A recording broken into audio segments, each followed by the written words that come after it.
Pernah kepikiran nggak sih? Gimana caranya perusahaan-perusahaan terbesar di dunia yang pendapatannya miliaran dolar, tapi kok kayaknya bayar pajaknya sedikit banget ya? Nah, jawabannya itu sering kali tersembunyi di dalam konsep yang namanya harga transfer. Ini bukan sekadar istilah akuntansi yang rumit loh. Anggap aja ini bahasa rahasia yang dipakai perusahaan raksasa buat mindahin keuntungan miliaran dolar secara legal melintasi perbatasan. Yuk kita bongkar bareng-bareng cara kerjanya. Jadi, ini dia pertanyaan besarnya. Gimana caranya perusahaan multinasional yang super besar, yang beroperasi di negara dengan pajak tinggi, bisa secara legal bayar pajak yang ya rendah banget? Ini bukan sulap, tapi ini adalah sebuah strategi keuangan yang luar biasa canggih dan seringkali nggak terlihat.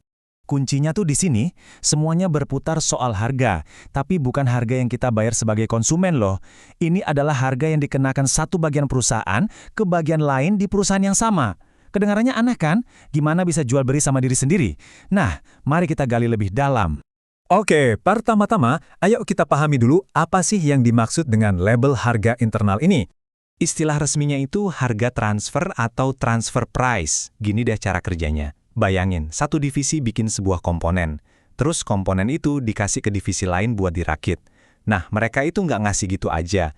Divisi pertama menetapkan sebuah harga untuk komponen itu. Harga itulah yang disebut harga transfer. Buat divisi pertama, itu jadi pendapatan. Buat divisi kedua, itu jadi biaya. Biar lebih gampang, kita pakai analogi perusahaan mobil. Jadi, ada divisi mesin yang bikin mesin. Terus, mesin itu dijual ke divisi perakitan pakai harga transfer. Divisi perakitan lalu ngerakit mobilnya sampai jadi dan menjualnya ke kita, konsumen. Nah, harga transfer internal inilah yang nanti bakal menentukan keuntungan dicatat di divisi mana. Dan seperti yang bakal kita lihat, penentuan ini sangat-sangat penting. Terus, tujuannya apa sih pakai sistem beginian?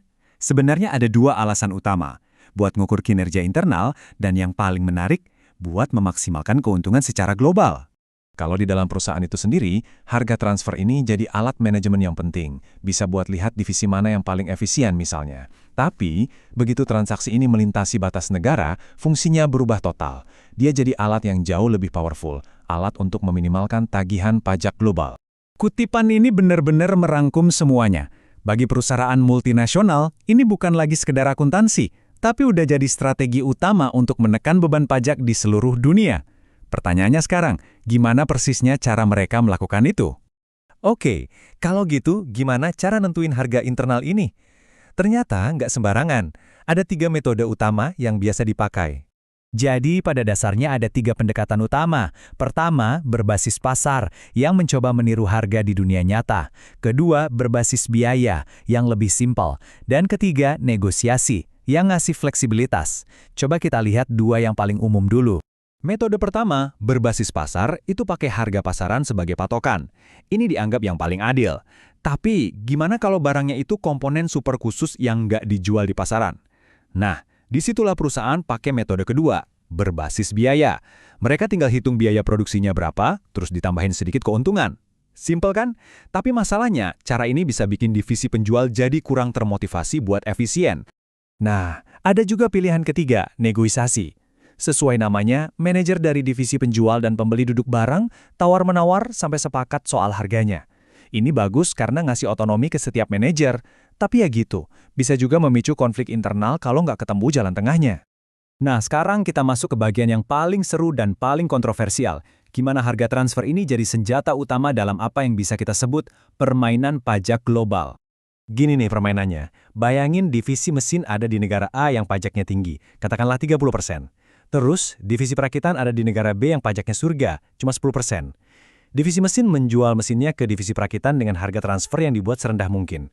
Hasilnya, laba di negara A jadi tipis banget, jadi pajaknya kecil. Sementara itu, semua keuntungan seolah-olah numpuk di negara B yang pajaknya rendah. Ini adalah pergeseran laba yang masif dan seringkali sepenuhnya legal. Terus, seberapa besar sih masalah ini di mata perusahaan-perusahaan itu sendiri?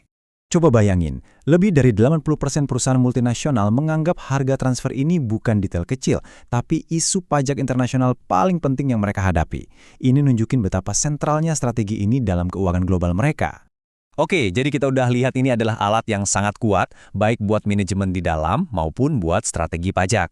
Tentu saja, dengan kekuatan sebesar ini, pemerintah dan otoritas pajak di seluruh dunia juga nggak tinggal diam. Untuk melawan praktik ini, ada standar global yang namanya prinsip kewajaran atau arm's length principle. Gampangnya gini, harga transfer antar divisi sendiri harus sama wajarnya dengan harga kalau transaksi itu terjadi antara dua perusahaan yang nggak saling kenal. Jadi nggak bisa seenaknya jual mesin seharga $1 kalau harga pasarnya $1.000. Prinsip inilah yang jadi senjata utama otoritas pajak di seluruh dunia. Kalau mereka menemukan ada harga transfer yang nggak wajar dan terkesan cuma buat ngindarin pajak, perusahaan bisa kena denda yang nilainya bisa sampai miliaran. Disinilah terjadi pertarungan tanpa henti antara inovasi strategi pajak perusahaan dan upaya pengawasan pemerintah.